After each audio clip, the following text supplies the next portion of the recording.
பெங்களூருக்கு போறதுக்கு முன்னாடி எனக்கு தெரிஞ்சிருக்கணும்னு நினைச்ச சில விஷயங்கள். இந்த ஊரு ஆச்சரியங்களோட புதையல்.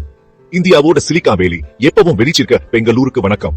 கப்பன் பூங்காவுல ஒரு நல்லா நடை போட்டு உங்க நாளை ஆரம்பிங்க.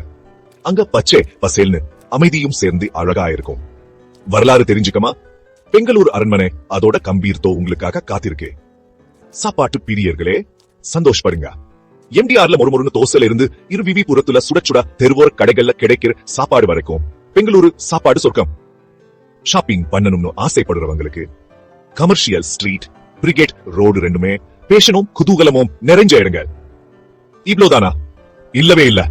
இந்திரா நகர்ல வித்தியாசமான பக்கத்துல இருந்து எம்ஜி ரோட்ல நவநாகரிக லவஞ்சு வரைக்கும் பெங்களூருவோர் கலகலப்பான லேப் உங்களே ராத்திரி முழுக்க ஆரம்பிட்டுடும். சரி, இப்ப பேக்குகளை எடுத்து வச்சுக்கோங்க. பெங்களூருவோட மாயாஜாலம், அழகு, அற்புதம் எல்லாத்தையும் பார்க்க ரெடியாகுங்க. நிச்சயமா உங்களுக்கு ஏமாற்றமா இருக்காது. பெங்களூர் உண்மையாவே ஒரு பயணியோட சொர்க்கம். இன்னும் நிறைய பயண கதைகளுக்கு லைக் பண்ணுங்க, ஷேர் பண்ணுங்க, சப்ஸ்கிரைப் பண்ணுங்க. சந்தோஷமா பயணம் பண்ணுங்க.